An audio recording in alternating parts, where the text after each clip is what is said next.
ago, the Choctaw, basically, the land that is now known as Mississippi was Choctaw land. Well, that was the last 100 years. In the beginning, the whole South, what is now known as the South, was one republic, one nation. This ran from Texas, Louisiana and Texas, west of the Mississippi River in Arkansas, all the way to the Atlantic Ocean, and from the Gulf Coast all the way to Virginia. They all spoke the same language. This was the system that existed when the Europeans came. The historians credit the Choctaw with being the most highly advanced of them all.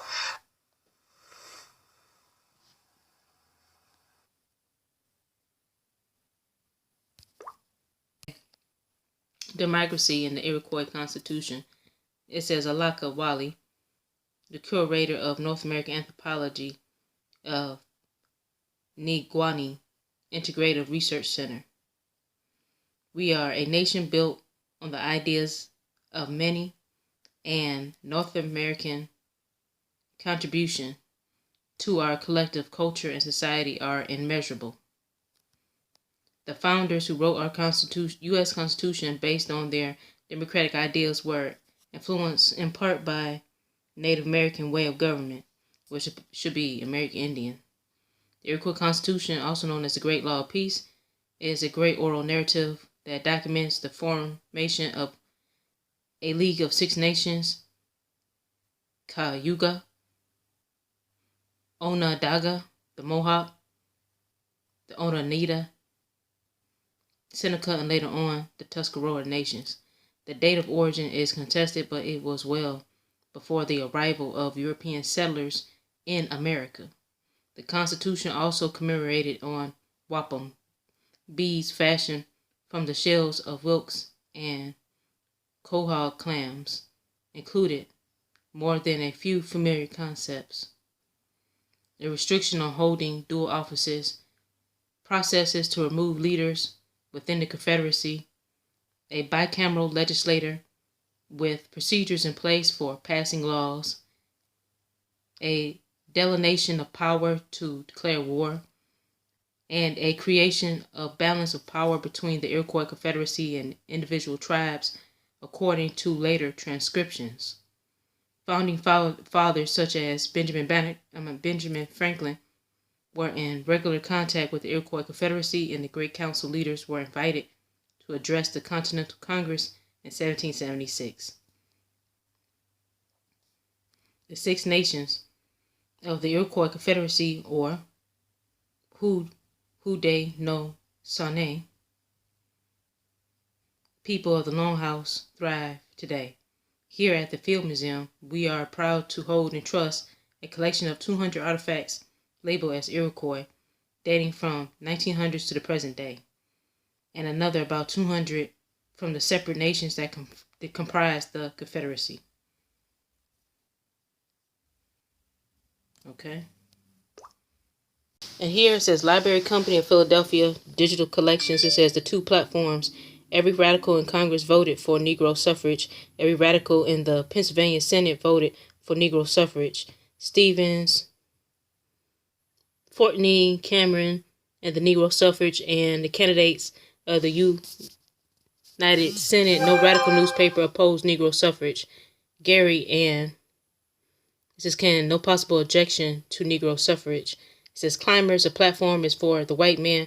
It says Gary's platform for the Negro. Read the platforms. Congress says the Negro must be allowed to vote or the states be punished. Okay, so they let you know clearly right here that you see the Negro, which is obviously the Indian, and then you see the Caucasian man, where they're referring to the white man on the left. And you see he's underneath what they say, Democrat. He was for the Democrats. Okay, so there it is. And right here, you look at this, and it says the two platforms.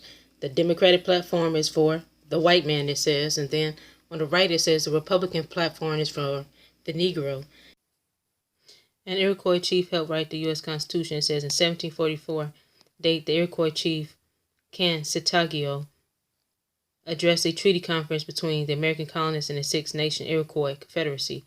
The two groups had met in Lancaster, Pennsylvania to iron out disputes over colonial trespassing on Native American territory, when we know that's supposed to be American Indian territory. And it says to forge an agreement whereby the Iroquois would ally with the colonists against the French. In his speech, Kansitagio introduced the colonists to the Federalist idea that bound the dispirited tribes into unity. It was a bond that encouraged unity, especially in matters of defense, even as it supported the independence of each tribe when it came to self-government. Though often ignored by historians, the philosophy strongly influenced the founding fathers who crafted the documents that defined America a few decades later. Okay, and it says, as Senator Mike Lee points out in this excerpt from his new book, Written Out of History, The Forgotten Founders Who Fought Big Government, none of these luminaries were swayed by the Kansitagio than Benjamin Franklin. It seemed to Benjamin Franklin that he had arrived in the colonies from London just in nick of time. Less than 24 hours after his return to Philadelphia in March 1775, he found himself appointed by an unanimous vote of the Pennsylvania Assembly as a state delegate to the Second Continental Congress. The following month, at Lexington and Concord in Massachusetts, a shooting war had broken out with Great Britain. Of course, these changes had been brewing for quite some time. In 1765, the Step Act, which imposed yet another round of taxes on the colonies to pay for Britain's costly war debts incurred in conflicts with the French, and had inflamed opinions almost universally in the colonies. In 1773, colonists had dressed as Iroquois warriors before sneaking aboard a British ship and dumping tea into the Boston harbor to protest the British East Indian Company's desire, facilitated by Parliament and the Crown, and to control trade with the colonies. Increasingly, this led to talk of independence and even war. Regardless, the colonies needed one another, and now working to ensure everyone stuck together at the Continental Congress, Franklin sensed an opportunity. It had been 2 decades since Franklin had presented his failed Albany Plan of Union, but the man who had used trial and error to pioneer so many inventions, from bifocals to the Franklin stove to the odometer, was not going to give up on the idea just because it failed once. The warning of Kansitagio to the colonists, which Franklin had distributed through the printing press years earlier, planting the seeds of his own Albany Plan, still echoed in his mind. Whatever befalls you, do not fall out with one another. Now a revolution was brewing, and it was important that the rebellion colonies act as one. Franklin had taken the measure of the British government while serving as unofficial ambassador in London for the better part of the last 2 decades. His radical activities in pursuit of the colonial unification and independence include his biting satires and political cartoons that frequently lampooned the king and had eventually caught up with him, making him a persona non grata in the British capital. Not only does that explain why Franklin had sailed back to the colonies in March 1775, but it also helps explain why, almost immediately upon his return, he was asked to represent Pennsylvania as a delegate to the Second Continental Congress. These were serious times for the colonies, and Pennsylvania needed someone who understood both the challenges facing the colonies and the current thinking in London. It is difficult to imagine anyone better qualified for the task at hand than Benjamin Franklin. Franklin was not given to great speeches. In fact, he spoke very little on the floor of the Second Continental Congress, but behind the scenes, he was persistent. In July 1775, he presented his Articles of Confederation and Perpetual Union, and nearly every delegate, it was nearly a copy of his Albany Plan, giving broad powers to an assembly of lawmakers elected from each of the colonies, with seats allocated among the colonies according to population. Franklin also insisted on including provisions that would protect Indian interests, among other things, providing for the mapping of Indian boundaries and regulation of trade with Indians. Like the Albany Plan, these articles took their inspiration from the Iroquois Confederacy that Franklin had learned about from reading Kanasatagio's words so many years ago. Significantly, the articles were written with an eye towards forming a single united country. Article 1 provided that the name of this confederacy shall henceforth be the United Colonies of North America, paying tribute to the birth of an idea. Through the Continental Congress ultimately did not adopt Franklin's Articles of Confederation, they continued their important work of keeping the colonies united in the struggle for independence from Britain.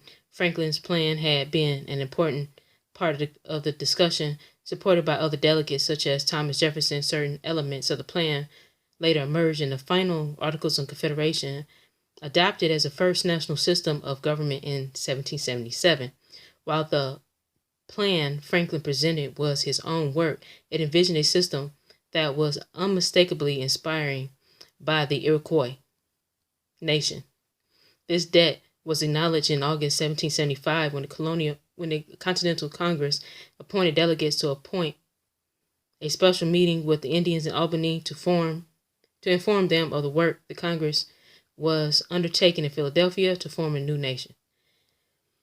The colonists had finally lit their own council fire, and they wanted the Iroquois to know who had inspired them to remain united and to strike the delicate balance between giving the central government powers to wage war and manage the common interests of the colonies while preserving the sovereignty and rights of the separate colonies that composed it. The colonial representatives addressed their indigenous neighbors with the intention of rekindling the ancient council fire and renewing the covenant and binding up every link of the chain. They reminded the Iroquois of the advice that was given about 30 years ago by the wise forefathers in the Great Council, which was held by Lancaster in Pennsylvania.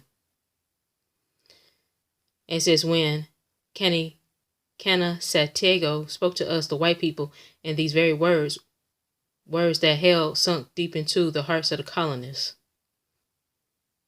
They announced that Kanasatego's words had been passed down by their forefathers, who had proclaimed, the 6 nations are a wise people, let us hearken to them and take their counsel and teach our children to follow it, and so they had.